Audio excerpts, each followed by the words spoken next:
Hello everyone. In the previous lecture we are already talking about the degree, that is the comparison of the sentences. Actually many times we convert the one sentence into another one. What is the degree? Already we have learned about that. Degree is the comparison between two or three sentences. That is the part of the communication skill also. If you show the great comparison, if you want to show the highest comparison, so there are some forms. For example, positive, then comparative, and then superlative. Yeah, if you want to show the very highest comparison, so then you can use the superlative degree. But if you show that they are very at the simple way, at the very general way you want to speak in and also show the comparison, then you can use the positive degree. But we are talking about here in the grammar pattern actually how to just convert the one sentence to the another one. Positive को comparative में कैसे convert करें, comparative को superlative में कैसे convert करें, that is the skill. या today we are going to learn about how to convert the positive into comparative degree. Yeah, today's chapter is positive into comparative. ये degree का form होता है जिसके बारे में हम लोगों ने पढ़ा. पॉजिटिव कैसे बनाते हैं, कंपैरेटिव को कैसे बनाते हैं, या पॉजिटिव का कंपैरेटिव में कन्वर्ट कैसे करें. फिर अभी हमें ये सीखना है तो हमें पहले ये तो जानना जरूरी है कि पॉजिटिव डिग्री का आइडेंटिफिकेशन कैसे होता है, पॉजिटिव को कैसे पहचाने. ठीक है.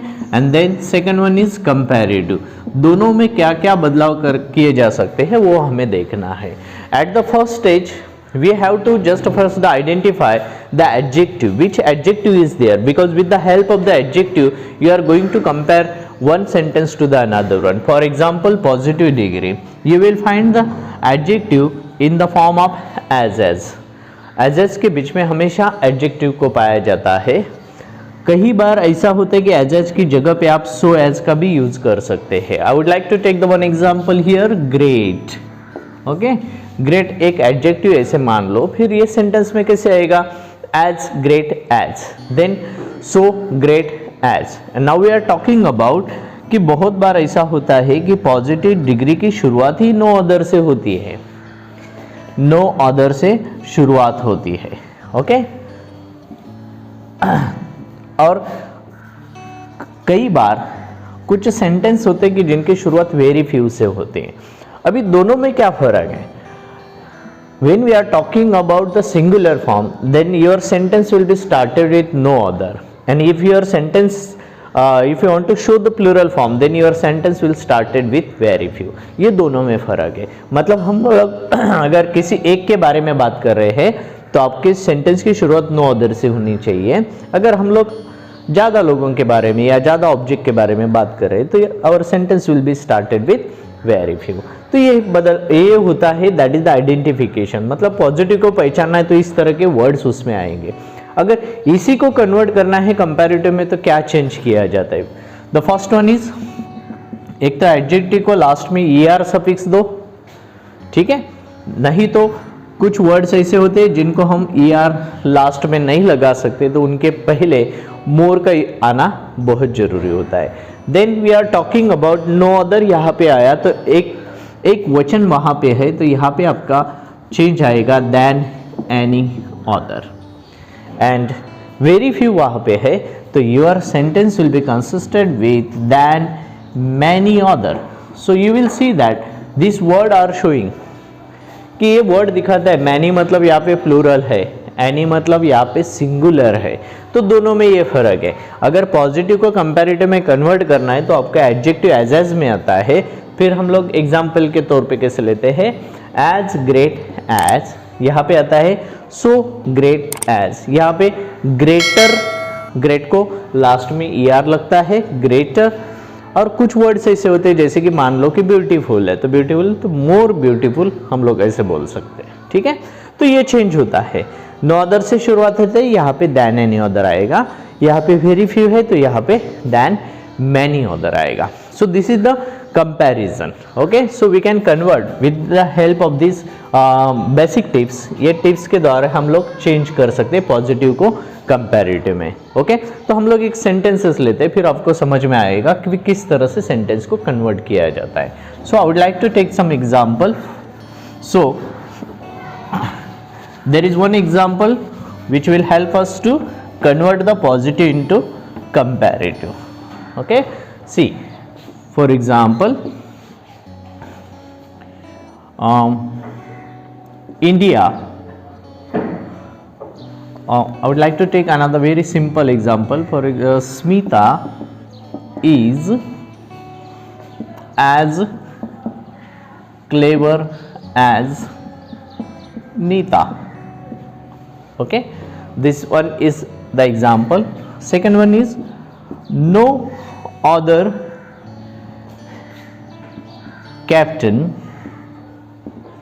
is as brilliant as MS Dhoni. This one is the example. Third one is very few people are as loyal as you. Okay, so these are the three examples, so we can convert them into comparative degree. अबे हमें यहाँ पे समझना क्या है. पहला sentence आप लोग देखोगे, Smita is as clever as Nita. अभी इसमें क्या है, तो फिर हमको आइडेंटिफाई करना है कि इसमें कौन सी कंपैरिजन है, कौन सा डिग्री है. तो हम लोग यहाँ पे देख सकते हैं, यहाँ पे एज है, ठीक है, मतलब पॉजिटिव डिग्री. यहाँ पे नो अदर से शुरुआत हुई है सेंटेंस की, उसके बाद में यहाँ पे भी एज और एज है. थर्ड सेंटेंस में आप देखोगे तो your sentence is started with very few, यहाँ पे भी एज और एज है. ठीक है, मतलब तीनों में एक बात कॉमन है. कौन सी? आप देख सकते हो एज तीनों में आता है. मतलब एक बात क्लियर है. कौन से? पॉजिटिव डिग्री में हमेशा एज या सो एज आता है, उसके बिना सेंटेंस बनता ही नहीं है. ठीक है, और सबसे बड़ी बात, तीनों में दूसरा क्या फर्क है, तो आप देखोगे यहाँ पे directly started with noun, subject से डायरेक्ट यहाँ पे शुरुआत हुई है. यहाँ पे सेंटेंस की शुरुआत नो अदर से हुई है, यहाँ पे वेरी फ्यू से हुई है. तीनों में भी क्या फर्क है? यहाँ पे फर्क है, यहाँ पे डायरेक्ट सब्जेक्ट है, लेकिन यहाँ पे नो अदर के बाद में जो भी सब्जेक्ट दिया है वो सिंगुलर फॉर्म में है. वेरी फ्यू के बाद में जो भी आता है वो प्लूरल फॉर्म में आता है. मतलब ये दोनों का भी एक इम्पोर्टेंस है. फिर ये सेंटेंस को कैसे बनाते हैं, सी दैट. कंपैरेटिव डिग्री करना है तो पहला रूल है, दो एज के बाद में जो वर्ड आता है, जो सब्जेक्ट है जिसके बारे में बात करें, उसको सेंटेंस के शुरू में लेना है. सो नीता. ओके. सेकंड, यहाँ पे हेल्पिंग वर्ब कौन सा है? इज. यहाँ पे अगर ये सेंटेंस पॉजिटिव में तो उसको कन्वर्ट करो निगेटिव में. ये सेंटेंस में नॉट है क्या? नहीं, तो फिर हमें यहाँ पे यूज करना पड़ेगा इज नॉट. ओके. फिर उसका एज निकाल के हमें एक क्लेवर जो वर्ड है, जो एडजेक्टिव है, उसको एक तो हम लोग ER लिख सकते हैं या उसके पहले मोर लिख सकते हैं. तो यहाँ पे क्लेवर है, इसको ER सफिक्स लगता है, तो फिर हम लोग यहाँ पे यूज करेंगे क्लेवरर. ओके. उसके बाद में हम लोग यूज करेंगे देन. ठीक है, और बचा हुआ जो वर्ड है कौन सा? स्मिता, उसको लास्ट में लिखेंगे. Understand? So Nita is not cleverer than Smita. This is the sentence. होता है कभी कभी हमें जो जिसकी तरफ हमें ध्यान खींचना है, तो उस time we are talking about, तो Smita is clever, we are talking about Smita, लेकिन उसका इनडायरेक्टली कंपैरिजन हुआ नीता के साथ में. मतलब नीता इतनी होशियार नहीं है जितनी की स्मिता है. मतलब we are talking in negative way. हम लोग नकारात्मक स्वरूप के बाद यहाँ पे सेंटेंस के बारे में बात कर रहे हैं. तो इस तरह से ये चेंज होता है. For your better understanding I would like to repeat that one.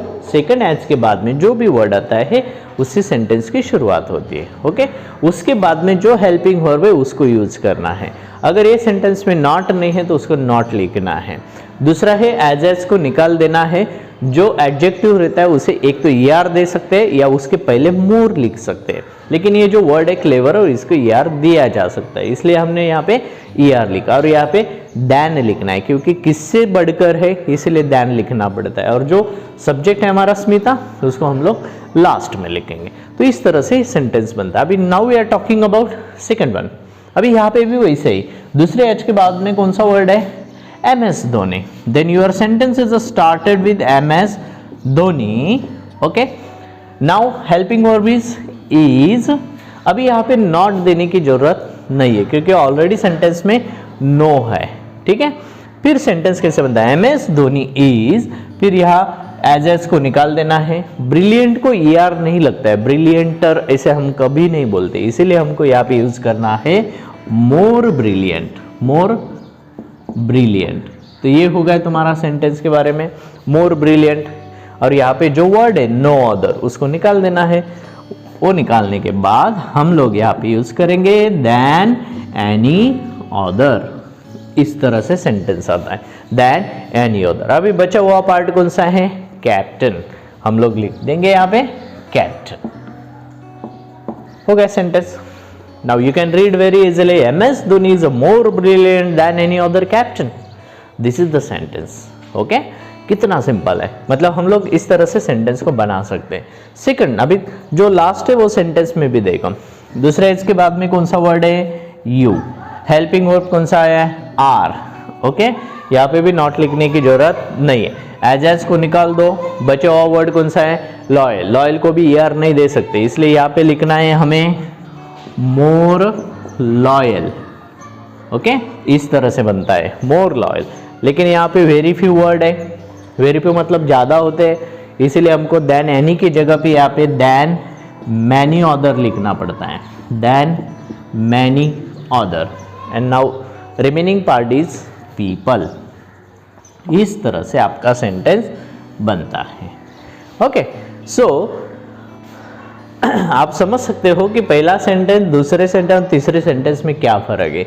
यहाँ पे एक क्वेश्चन होता है, यहाँ पे अनेक क्वेश्चन होता है। मतलब यहाँ पे हम लोग अगर सिंगुलर के बारे में बात करें तो नो अदर से स्टार्ट होती है, इसलिए यहाँ पे देन एनी अदर आता है। वेरी फ्यू है, इसलिए देन मैनी अदर होता है। इस तरह से हम लोग पॉजिटिव को कंपैरेटिव में कन्वर्ट कर सकते हैं। So this is the basic tip. If you want to show the comparison between some sentences, then you can start your sentence such like that one. You can convert them into one form to another one. So positive is the basic comparison. Comparative is better than that. And now, so in this way, what is the importance in the communication skill we are talking about now? So whenever you just want to show the comparison between some objects, some people and some another things, that time you can use the lots of sentences. You can make them very easily with the help of the such a better understanding, with the help of the some basic tips which are regarding to the degree form. So degree is the showing the compare to one to another. So this is the basic skill, you have to learn it. You have to find out the so many sentences, those having already in positive form, then you can convert into comparative. Very basic rules are there for your better understanding. In positive form there is as, no other and very few. Only we have to keep it in mind these three steps for the every degree. First one is as or so as, second one is no other, and third one is very few. You will find in the comparative form there is ER or more, and then than any other, or otherwise than many other. Only there are the three important points. You can compare with each other, you can replace them instead of these ones. So in this way there are the lots of sentences. You can also make the very practice very well. Just go through it and find out the so many sentences. If you are just going through it and just getting the good knowledge regarding to the degree form, then you will have the good knowledge about the English language. So you can use in your daily communication also. I hope all of you understood very well. If you have any doubt regarding to the degree form, if you just getting any problem, without any hesitation write down in the comment box whatever it is. I will always ready to help you. So take care and have a nice day.